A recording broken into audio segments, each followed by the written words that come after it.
आप सभी को मेरा सप्रेम जय श्री राम।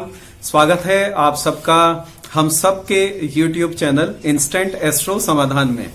मित्रों, भारतवर्ष में या यूं कहिए कि विश्व में पति और पत्नी का रिश्ता एक अलग स्थान रखता है, एक बहुत ही महत्वपूर्ण रिश्ते के तौर पे स्थापित होता है। परंतु भारतवर्ष की यदि हम बात करें तो भारतवर्ष में पति और पत्नी का संबंध माता पिता के बाद यदि कोई सबसे पवित्र संबंध आता है तो वो पति और पत्नी का संबंध आता है। परंतु वर्तमान परिस्थितियां यदि देखें, क्योंकि शिक्षा का स्तर बढ़ता जा रहा है, यदि कोई पुरुष किसी संस्थान में काम करता है तो स्त्री भी अत्यधिक शिक्षित होने के कारण अपनी शिक्षा का उपयोग करना चाहती है और वो भी किसी न किसी संस्थान में अपनी सेवाएं देती है। उसका एक बहुत बड़ा जो लाभ होता है वो लाभ ये है कि पति और पत्नी जब दोनों सामूहिक रूप से मिलकर काम करते हैं और उससे एक बहुत अच्छी आय का वो उपार्जन करते हैं तो अपने जीवन को सुचारू रूप से चला पाते हैं और उसके साथ साथ जो उनके बच्चे हैं उन बच्चों को उच्च शिक्षा दिलवाने में वह धन उपयोग होता है और अपने जीवन का आनंद लेने में उस धन का उपयोग करा जा सकता है। परंतु कई बार ऐसा है कि काम करके तो व्यक्ति जो है वो भी अपने घर आएगा अपने ऑफिस से काम करके, और जो उसकी धर्मपत्नी है वो भी अपने ऑफिस से काम करके घर आएगी।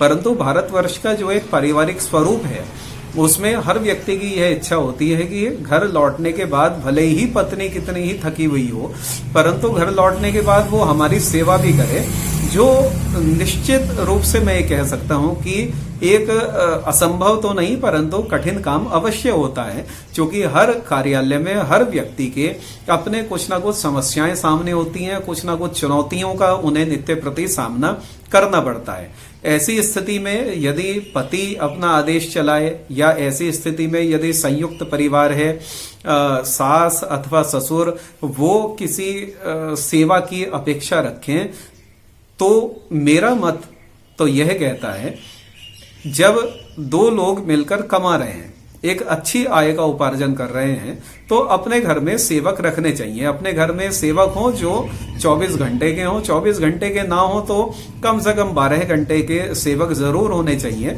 जो हमारी अनुपस्थिति में परिवारजनों की, परिजनों की, बच्चों की, सास ससुर की या व्यक्ति है उसके माता पिता की, वो सबकी सेवा कर सके।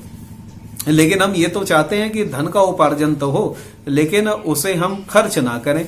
जब खर्च नहीं करेंगे तो निश्चित रूप से खिटपिट होगी परिवार में और माहौल जो है वो एक कटुता का, वैमनस्य का माहौल बनेगा जब किसी की सेवा ही नहीं हो पाएगी। तो ऐसी स्थिति में क्या होता है कि जब दबाव या तो परिवार की बहू के ऊपर मानसिक दबाव पड़ जाए परिजनों का, या व्यक्ति के स्वयं के ऊपर दबाव पड़ जाए परिजनों का, माता पिता का, कि आप हमारा ध्यान नहीं रख रहे हैं, हमारी जो सुविधाएं हैं, हमें डॉक्टर के यहाँ जाना है या हमारी दवाई आनी है या हमें समय पर भोजन नहीं मिलता, हमें गर्म भोजन नहीं मिलता, तो इन सब परिस्थितियों के कारण परिवार में एक कटुता का भाव पैदा हो जाता है। अब जब कटुता का भाव पैदा होगा तो उसका एक जो सबसे बड़ा प्रभाव पड़ता है वो घर की बहू के ऊपर पड़ता है, क्योंकि बहू एक दूसरे घर को, दूसरे परिवार को छोड़कर वो एक परिवार में आई है। उसकी अपेक्षा होती है कि उसका पति उसका साथ दे, लेकिन पति वो दो पाटों के बीच में पिस जाता है कि वो माता और पिता का ध्यान रखे, सुने, या वो अपनी पत्नी की बात को सुने। फिर चूंकि दोनों कमाऊ हैं, दोनों के अपने अपने साधन हैं, दोनों साधन संपन्न हैं, दोनों नौकरियां कर रहे हैं, तो फिर एक भाव आ जाता है कि अच्छा चलो, यदि तुम और हम साथ मिलके नहीं रह सकते तो ठीक है, फिर तुम्हारी और मेरी राम राम, तुम अपनी जगह खुश रहो और मैं अपनी जगह खुश रहूं।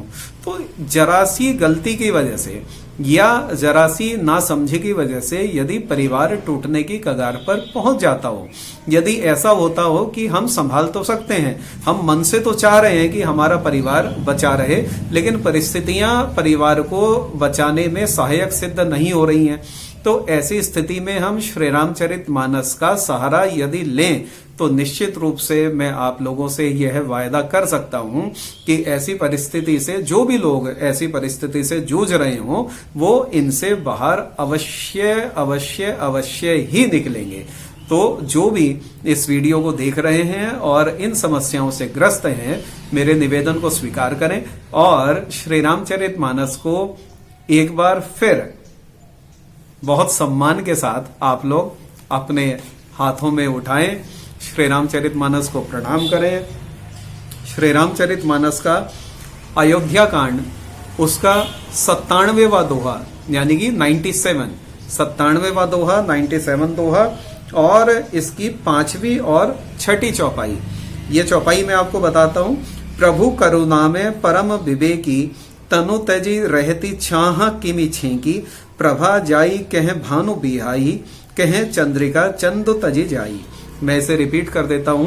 प्रभु करुणा में परम विवेकी, तनु तजी रहती छाह किमि छेकी, प्रभा जाई कह भानु बिहाई, कह चंद्रिका चंदु तजी जाई। इसका अर्थ है सीता जी कह रही हैं, हे प्रभु आप करुणा में और परम ज्ञानी हैं, कृपा करके विचार तो कीजिए, शरीर को छोड़कर छाया अलग कैसे रोकी रह सकती है।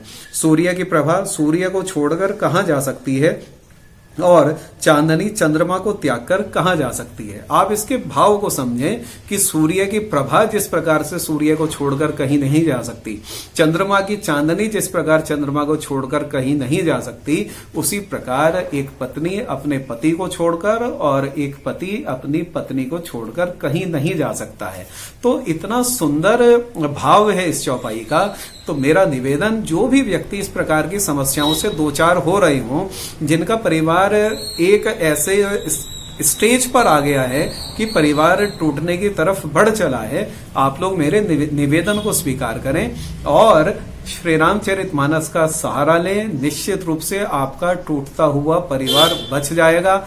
आप श्री रामचरितमानस के इस चमत्कार को आप देखते रह जाएंगे कि जो चीजें बड़े से बड़े लोग नहीं कर पाए, जो परिवार के बड़े व्यक्ति बैठकर जिस चीज को नहीं सुलझा पाए, जिसे समाज के लोग या मित्र और संबंधी बैठकर नहीं सुलझा पाए, उस समस्या को श्री रामचरितमानस की यह चौपाई आपके 40 दिन के पाठ से सुलझा सकती है।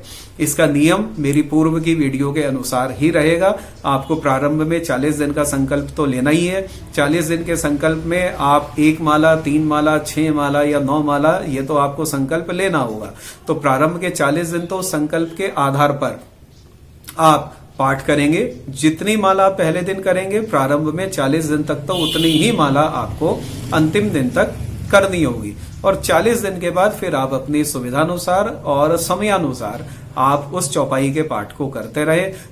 अपने सामने पाठ करते समय किसी चांदी के पात्र में जल रखें, उसमें गंगा जल की 1 बूंद डालें, उसमें तुलसी जी का 1 पत्ता 2 हिस्सों में कर डालें और पाठ समाप्त करने के बाद आप उस जल को पी जाएं। निश्चित रूप से कल्याण होगा। आप सभी के लिए बहुत बहुत शुभकामनाएं, बहुत बहुत मंगल कामनाएं। जय जय श्री सीताराम।